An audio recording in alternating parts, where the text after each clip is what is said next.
We're May 15th, 2004. Jasper Sanfilippo Sr. has been kind enough to put up with us for the last half hour to do our first test interview. And so we're just going to talk. But I get paid for this interview. Absolutely. Okay. All right. The going rate. The going rate. Going rate, minus $2. Right. Absolutely. One of the things I thought, just to kind of get the ball rolling a little bit, is I thought about like different perspectives of the industry, whether it be from people, whether it be from technology, whether it be from stories, whether it be from financial situations. And I kind of thought that if you could begin speaking historically about how you got started in the business, and along those different levels of whether it be,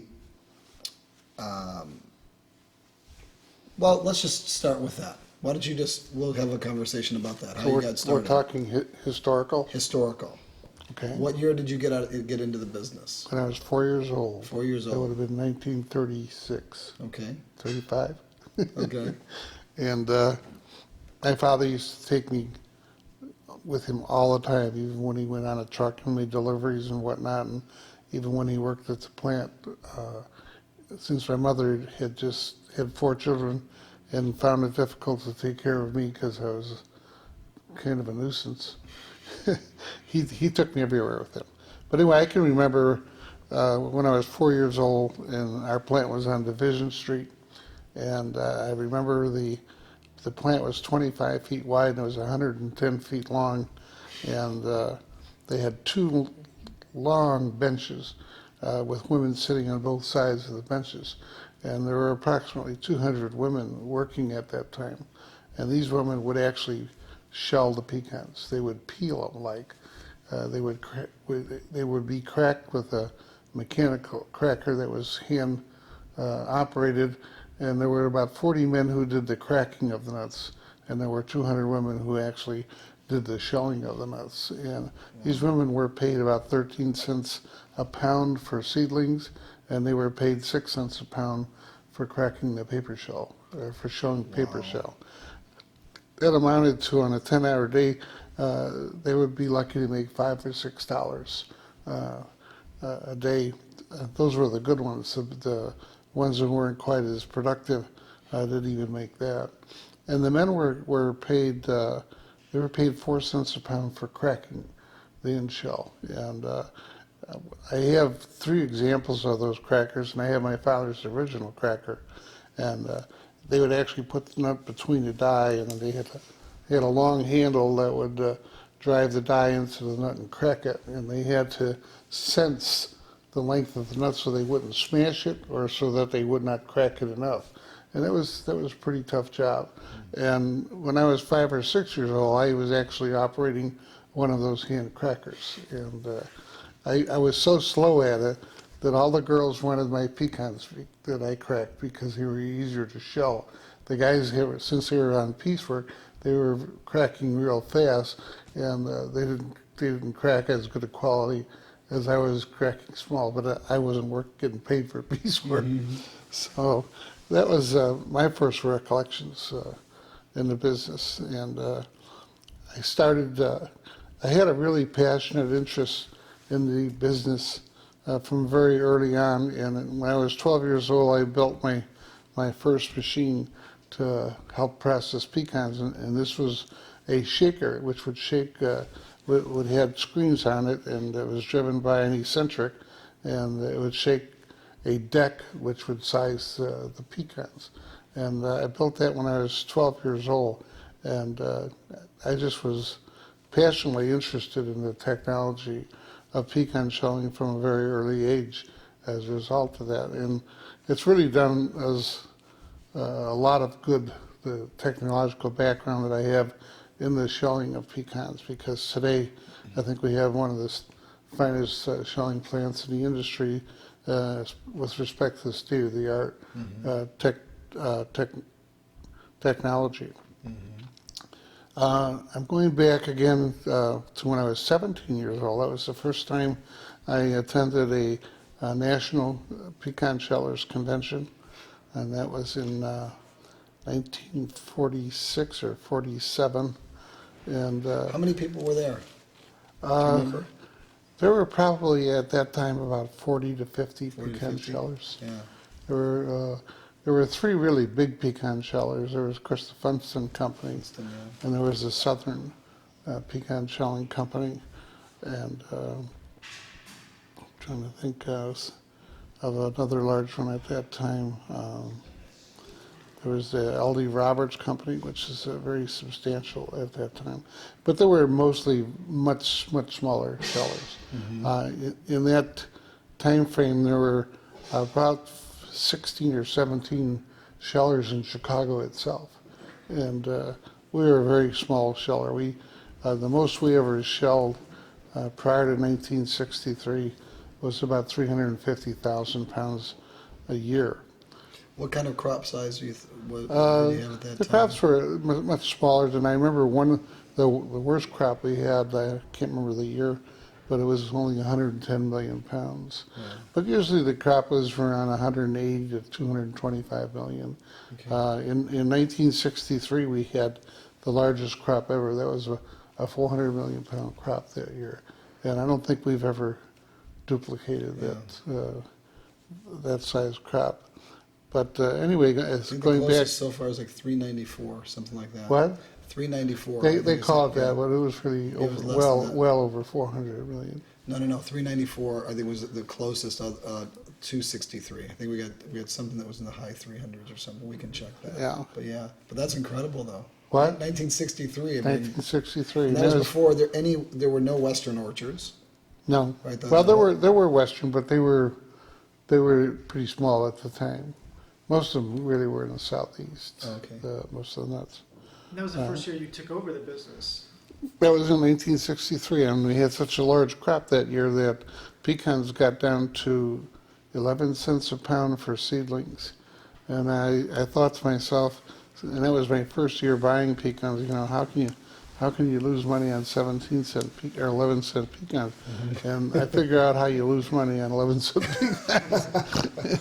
They had a very big crop the following year, and the pecans that we overbought from the '63 crop, we had to carry over into the second year, and we still had a fairly low market. But between all the carrying charges and the storage, we lost considerable sum of money. In fact, we almost bankrupted the company then because of that 1963 crop. It took us over 5 years to really get recover. back on our feet again after Wow. that crop.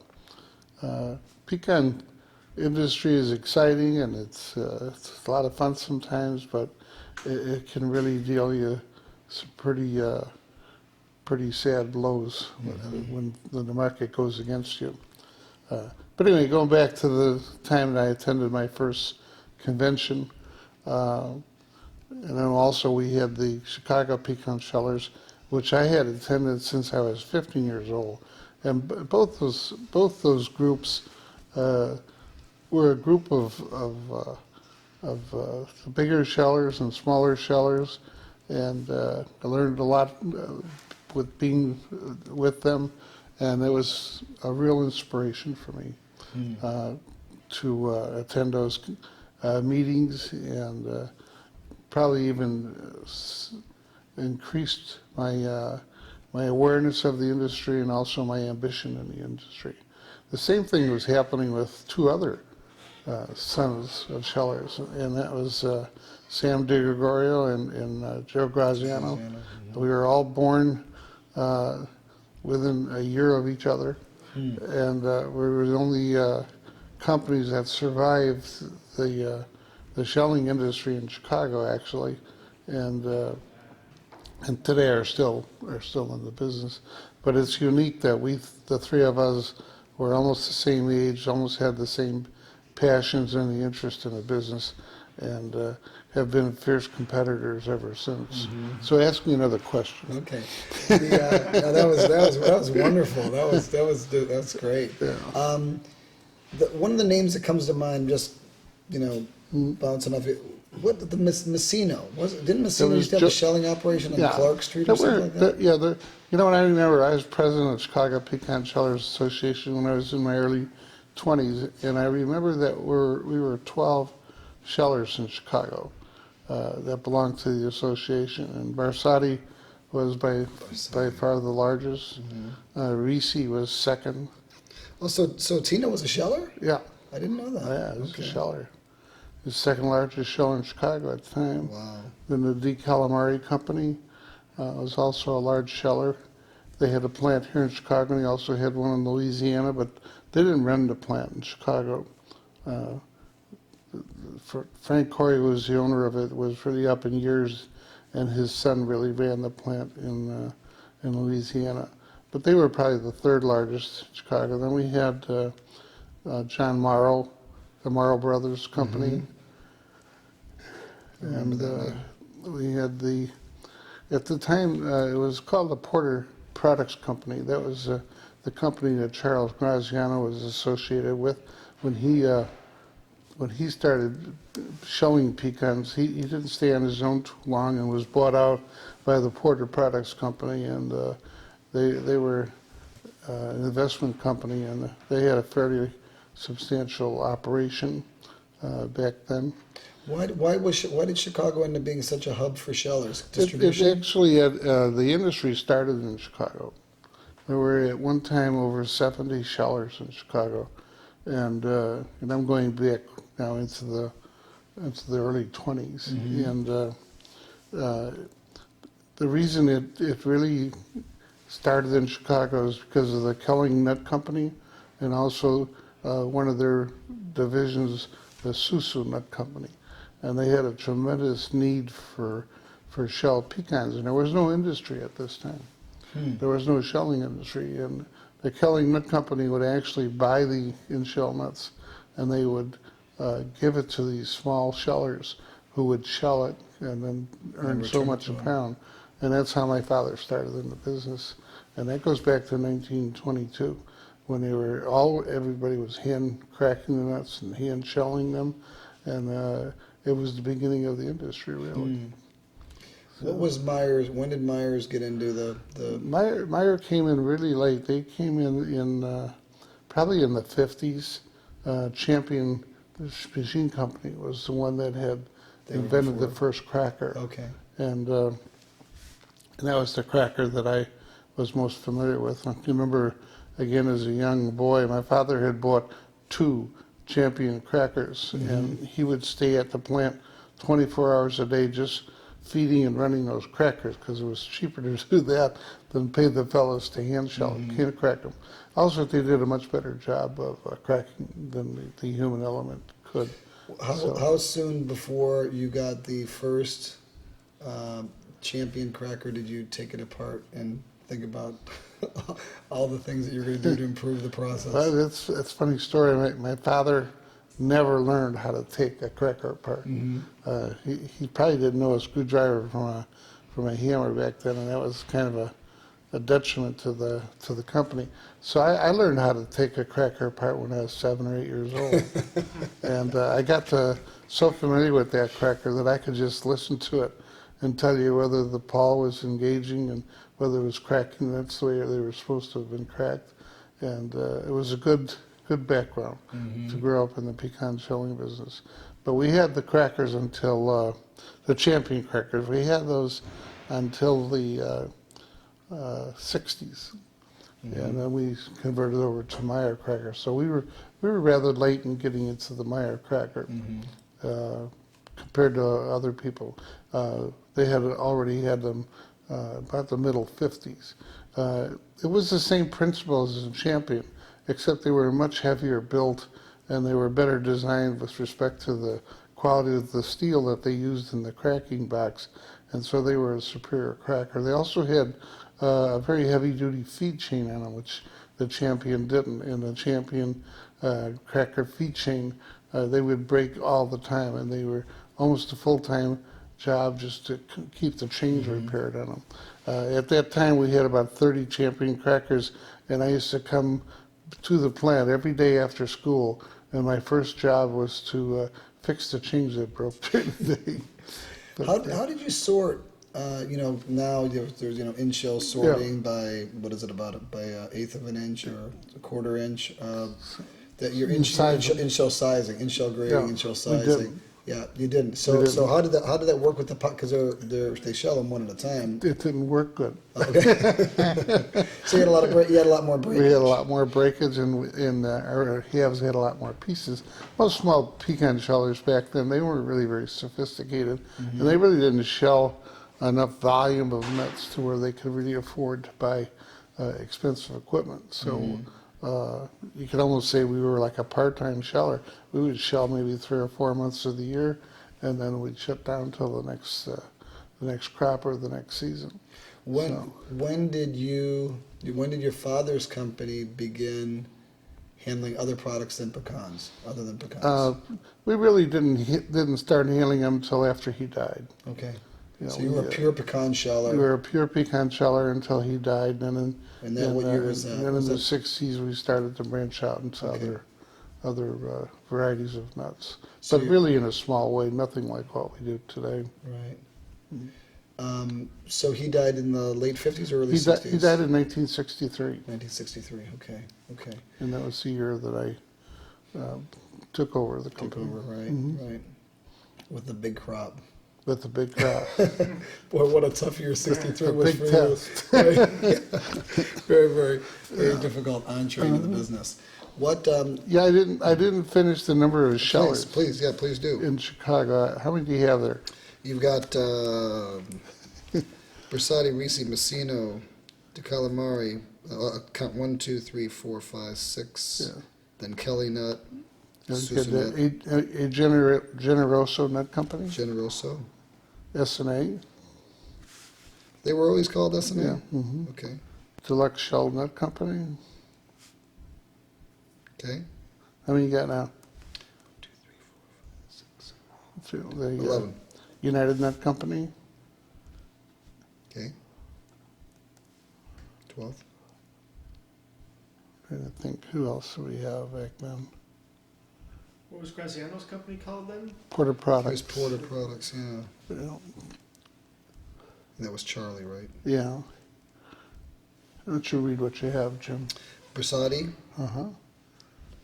Risi, Risi. Messino, De Calamari, Morrow, Porter Products, Kelly Nut, Susu Nut, Susu. Susu Nut, Generoso, S&A, Deluxe Shelled Nut Company, United Nut Company. Yeah. I think that's about it. Yeah. I might remember some a little bit later, and I'll update you. Yeah, please do. Yeah. That'd be great to know. But those were all in Chicago, and that's really what weathered the storm after the Kelly Nut Company went broke. Kelly Nut Company went broke in 1929, and most of the people that were shelling nuts for them also went out of the business, and just a few stayed. We were one of those that stayed, and most of the companies that you have there, they started buying their own in-shell nuts and shelling them and selling them to other people.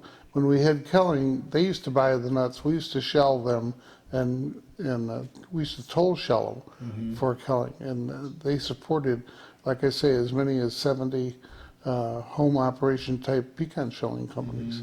But of all of those, this was the group that survived. That's not unlike a lot of how a lot of shelling is being done of cashews in India right now. Is that right? Yeah, where they have like these really, really small things that all feed it into into a major. Right. And then so it's very, very interesting. Mm-hmm. What drove the Kelly Nut Company out of business? What The happened? Depression, really. They were the largest nut company in the United States. They were then what Planters is to us today. They roasted nuts, they packaged nuts, they sold to the grocery stores, and they also had these individual nut salting operations in drugstores all over the country and in department stores as well. And they were a very, very large company. That's the one who developed the need for shelled pecans, and they really were the initial ones that there was such a demand for pecans by them that they started a lot of shellers in the business. Jasper, talk about, you mentioned, I think the first plant, your father's plant was like about 100 feet by 25 feet or something. Well, like that? his first two plants were storefronts, and I don't really remember those. I just know that they were talking about them. The only plant I ever remember was the one on Division Street, which was 25 feet by 110 feet. They built that from scratch. That was their first uh, building built specifically for a pecan shelling plant in That's Chicago. basically your basic city lot, real estate Right, lot. right. It was, they built that, guess what year they built that in? 1929. Wow. Their timing wasn't too great, but they survived. Yeah. They survived the Depression and they survived the construction of that plant. And I remember what they paid for that building when they built it, they paid a little over $15,000 to build that plant. Wow. And everything was done by hand then. Like I say, they had the line of women, which were over 200 women, and they had over 40 men that were doing the cracking, and that was really a primitive operation, but that was our beginning. How many levels? One level, One level. one level, Wow. yeah. Wow. Very, very tight. And then from there, From there, we moved to Montrose, Montrose. and that was a 10,000-foot building that we built. We built that building in 1959, and that building was an absolute disaster. It's the first building I designed, and we put 12-foot ceilings in there, which was a total mistake. And we were very restricted by those ceilings, and also we didn't build the building big enough, and we didn't build enough cold storage, and so we really had a bad operation there. A lot of struggling going on. And of course, that was a time when we were getting over the bad year of '63 when we were in Montrose Avenue, and that was another part of the struggle. So I don't even know how we survived those years on Montrose with that plant. It was really a bad plant. And not until 1974, when we built the new plant in Des Plaines, did we have 24-foot ceilings, and we had 25,000 square foot just for the plant. And again, we built it too small, but it was considerably better than the plant we built on Division Street, or on Montrose Avenue. Now, you lived in the city, I'm sure, when you were in Division. You lived Right. in the city when you were in Montrose. When you moved to Des Plaines, did you move out west, or did you still live in the city? Let's see, moved into Des Plaines in '74. So yes, we all lived in Barrington. Okay, We moved to Barrington in '66. okay. That was a good decision. Yes, Yeah. yes, very good. From Des Plaines, did you open up Elk Grove? I think that was in June of '80. We built Elk Grove. Well, we actually, when we bought the Avon Company, we determined that our plant in Tweed was too Tweed. small. That's right. That's So right, we 2 weeks bought a first. building on Howard Street in Elk Grove, and that's where we really started to diversify. I'm sorry. We had our excuse me. dry roast line there, and Sorry, Jasper. Sorry Sure. for interrupting. The Des Plaines. Sure. The Des Plaines. The Tui's not in Des Plaines. That's in Elk Grove as well, isn't it? Is it Tui? No, it's in existing Des Tui Plaines. plant? That- Tui Avenue so is that, in that Des is in Plaines. Des Plaines. Okay, I'm trying Right. to remember because the next one after Des Plaines was Elk Grove. But okay, I'm just for some reason I just thought that was an Elk Grove Yeah. address, but that was okay. Got it. Now I'm with you. Yeah. Okay. And like I say, we expanded into other nuts in a much bigger way. We were packaging. We had a route system. We started to make our own dry roast peanuts and diversified into that part of it. And we really started our growth then. And then we decided to build a new plant in Elk Grove, which at the time was 135,000 square feet. When we got the urge to build that plant because we were growing so fast, we decided to build that bigger plant displays. At that time, our sales were about $14 million a year, which was really an ambitious situation to build a 135,000 square foot plant. But our sales were growing so rapidly and it appeared so easy to get that kind of growth that we took that chance and built that building. Within 2 years of the time we built that building, our sales were over 35 million a year, and our growth from that has been just remarkable until today. And this year, 2004, we'll probably go over the $500 million mark, which is again probably the strongest growth by a nut company in our entire industry. Mm-hmm. Absolutely. What was Funston sales in their heyday? Funston's used to shell, at least toward the end of their demise, they would shell about 40 million pounds of in-shell a year. Okay. They had 3 plants to accomplish that, and they never really made a lot of money doing it. The machinery we had back then wasn't anything like what we have today, and it was a struggle to shell pecans with the costs that were involved, and also our inability to get as much yield as we could out of the nuts. And even though they would shell, like I say, 40 million pounds, if you use 40% yield as a multiplier, they only sold about 16 million pounds of meats a year. And like I say, their gross margins were very tight back then. The whole industry had never really made a lot of money. You don't really see from back in those days. We don't see hardly anybody who even survived till today that has become wealthy in the pecan shelling industry. The Funston, when did they spread out? Because they were vertical with walnuts, black walnuts, pecans, and almonds. Did they handle almonds? No, I they don't didn't remember. handle almonds.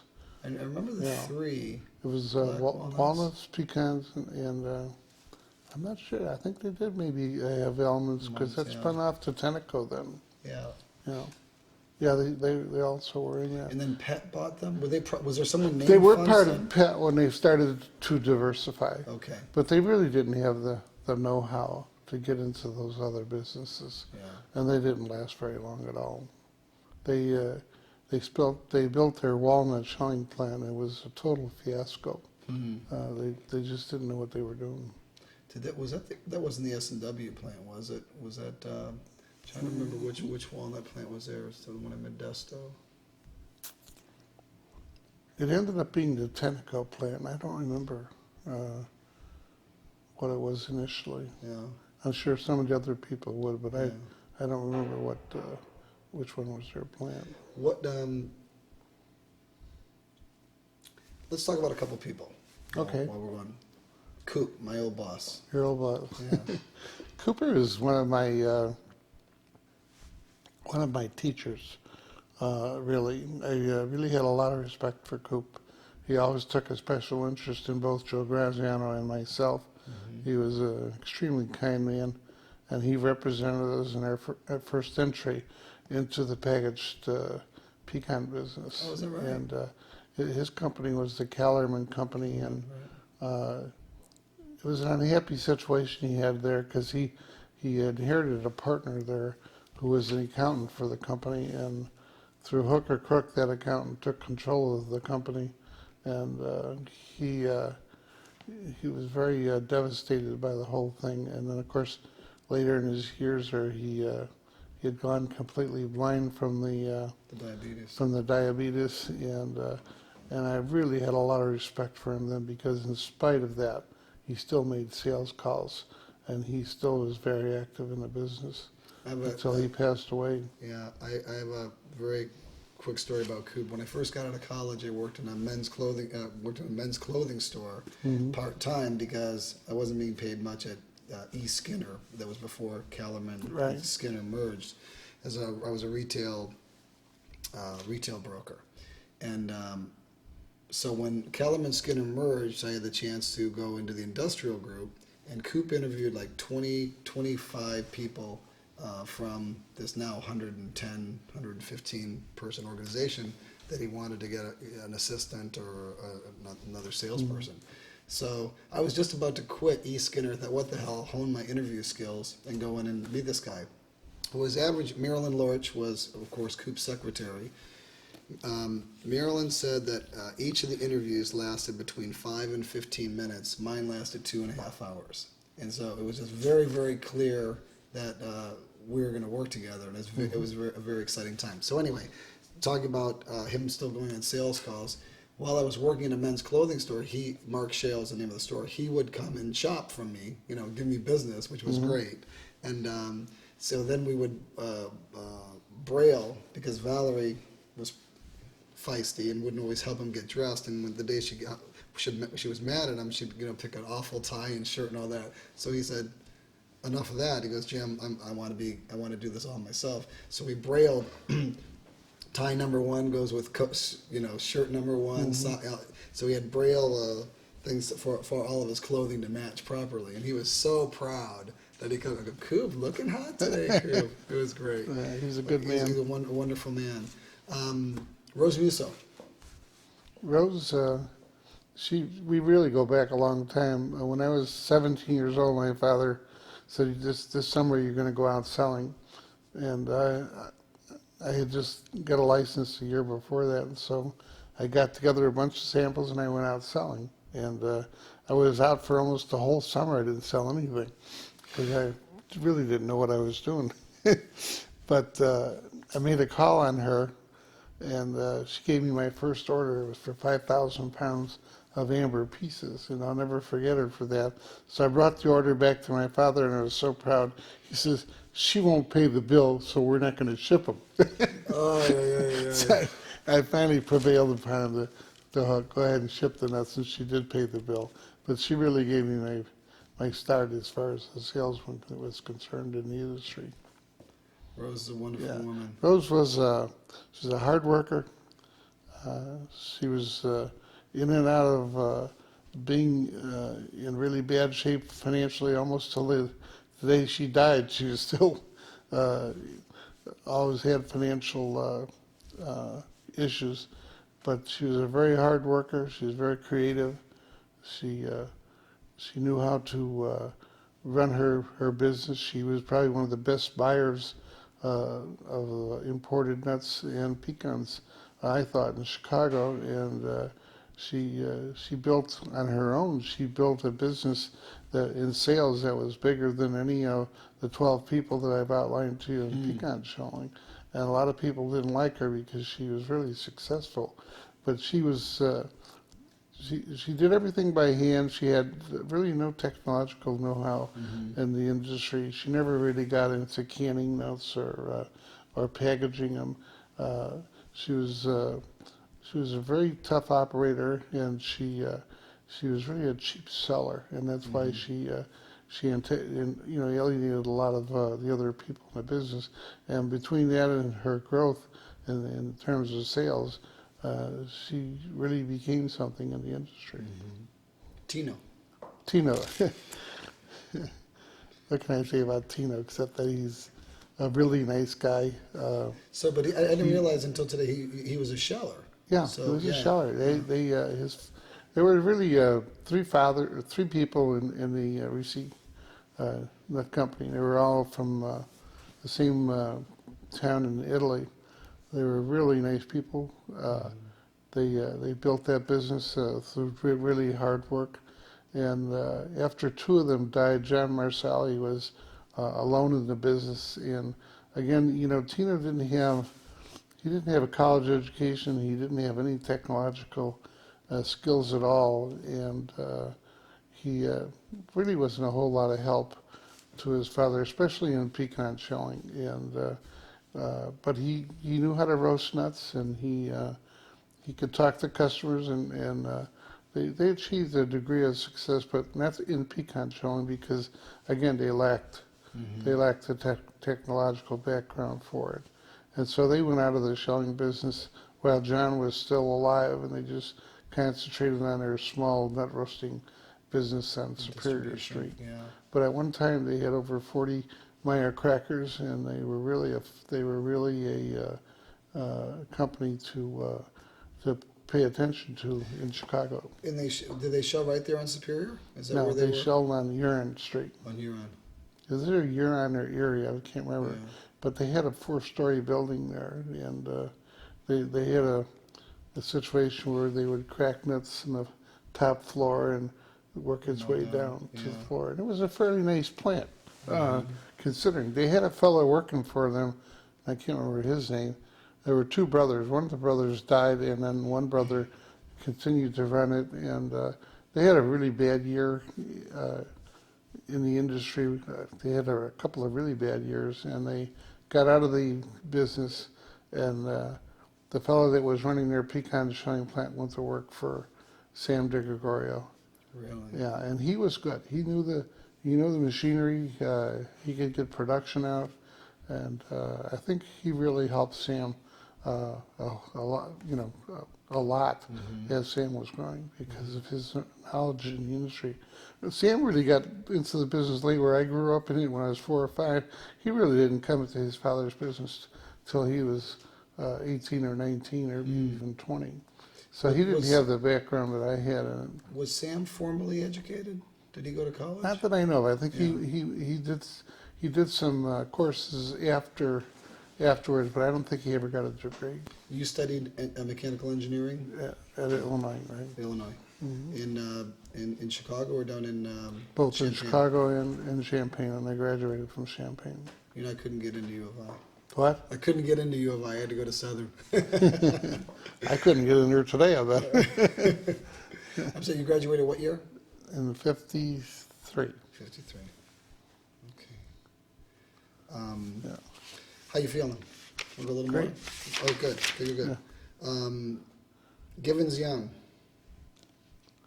When I was, And talk about him in the context, if you would, with Francis Tracy, because they seem to be. they were very close back Yeah. then. And they really were, I thought, especially after the demise of the Funson Company, they really were the leaders in the industry. And they were real gentlemen. I always perceived them as doing things that were good for the industry. They weren't obstructive. They weren't, dog-eat-dog type of competitors. They sold at high prices. They wanted to make money. Whereas a lot of the people in the industry, they wanted to see how cheap they could sell it. And Francis and Givens would want to see how much they could get for their nuts. Right. So, but I became very close to both of them really when I was president of the National Pecan Shellers Association, and we went on a number of executive committee meetings in different parts of this country, and Sea Island and Atlanta and whatnot, and got to know them fairly well, and admired both of them. Did they teach you a lot, and were they fairly free with information and Yes, teach you they about were. the industry? They were and- very open. They weren't secretive at all about it. In fact, I remember once when the industry was going to tote bins to store their in-shell pecan. Actually, Givens really initiated that in his plant and invited everybody in there so that they could see how they handled their in-shell and so forth. And they were good people. They were good for the industry. They're and of course we'll talk to them about this. But from your perspective, what went wrong with Francis Tracy bought one or two of the Funston plants, right? Or They bought all of it. They bought it all. They bought the Funson Company. The whole company. Right. But they never got into the almonds or the black walnuts. No, or the English by that walnuts. They time, spun that the off, or that was Funson voted had, off. yeah, by that time Funson had exited those businesses. Yeah. Okay, so they kind of bit off a little more than they could chew with that, didn't they? I mean, I remember that was in. I think that was in the early 80s. I think that they did that. I thought their move was pretty strategic. They didn't pay a lot of money for it. They preempted anyone else from getting into the business because he took it over, and they didn't take it over with the idea that they were going to run it, full out like Funston had been running it. So I thought what they did was pretty strategic. I don't think it was really much of a financial burden to them. They kept one of the plants and they dismantled and liquidated the other two plants that Funston had at the time. So I don't think that's what caused their problem. You think 86 that caused their problems? Pardon? 1986? 1986 is what caused their problem. And that was mostly as a result of the people that were in the business at that time that really, really did some bad things as far as the industry was concerned. And a lot of people lost a lot of money back then, including ourselves. Oh, I bet. Yeah. I mean, everyone. Yeah, there was a combination of things happening. Some people from different pecan shellers that were behaving maybe less than admirably. Plus, there was a huge disparity on the crop forecast and the actual crop itself. And that really put the whole industry behind the eight ball, except a couple who didn't have the money to buy the crop Early. at the higher price, and Yeah. they came in later and bought it for 50 cents on a dollar. And instead of trying to hold the market up and help the industry, they cut the prices way down, and the industry took a bath. I think that if I remember correctly, I think that the pieces went for as low as like $1.70 or $1.80. It was really, really low. Back then, Yeah. I don't I'll have to remember. check. I've got some records on Yeah, that. I can't remember those kind of prices. Yeah, they were. Yeah. Yeah. But it was not good. I don't remember any prices lower than $2 a pound. $2.50. You don't? No, I'm teasing. I'm teasing. My first big sale was Andy's Candies when I was my second year out selling, and we sold them a 60,000 pound contract of topper heads at 56 cents. 56 cents a pound. 56. Wow, Now that's cheap. that is cheap. So That's great. Toppers. What do you think what do you think we the lost shell? our butt on them. What do you think the shell counts were on a 30-pound case of that? But then again, a lot of that was sorted by hand, Probably right? around 3 or 4 Oh, okay, so they're shells pretty to the clean. case. Well, we used to double pick them for Andy's, and it was hard because, especially in toppers, the shell sticks to half of the nut, and when it's going across the tables, and we didn't have 3-step tables back then, we just had belts, and nothing turned the pecans over, so the shell would be hidden by the meat, and they were hard to pick out. Yeah. I don't know much about him, and I may even get his name wrong, but I remember Rose Musso talking about a guy by the name of Bill Toohey. He was a broker. And, Bill what? I think Bill Toohey. Does that sound familiar? Yeah, Bill Toohey was, I think he was with the Kellerman Company, and he worked for M&M Mars before Okay. that. But he really wasn't much of a factor Okay. in the nut part of the business. For some reason, this guy's name's always stuck with me, and I was Yeah. just writing down a bunch of names. the other He day. was he was one of the founders of the Kellerman Company, and Oh, okay. he was a very high caliber person. Mm-hmm. Too high a caliber for the nut business.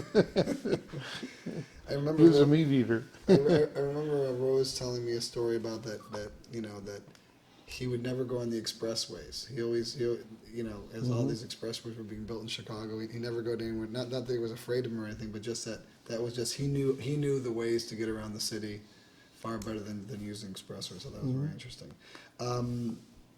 Nick Sachs.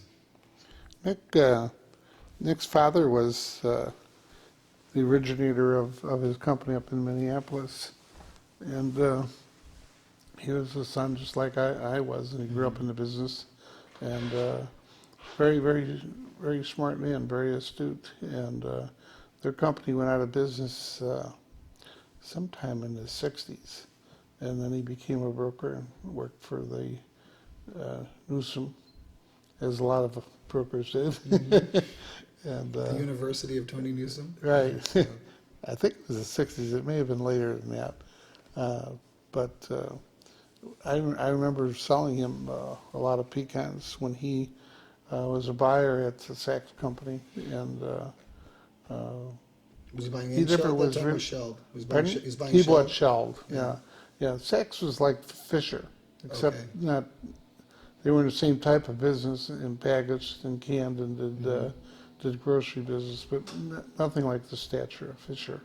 and they went out of business, and Nick then became a broker, Is that and what was he very did? successful at it. Now, did he ever live in Chicago? Yes, did he? I mean, when he worked for Tony, because No, I, you know, I always got the impression yeah, that he he was in Dallas, George was in. He was in Dallas, Georgia or and something? when he left the Saks company, or when the Saks company went off, he didn't come to work for Tony right away. He worked for let's see, what Scheller did he work for in Dallas? Oh, he worked for the Rubenstein, Okay, which that's was a right. fairly large That's right. Scheller back then, and he was in their sales. And then from Rubenstein, after they exited the business because they had a hard time making money, they then he went to work for Tony Newsom. Okay. Good salesman, good broker. Yeah, he's a Knows very knowledgeable guy. stuff. Very knowledgeable guy.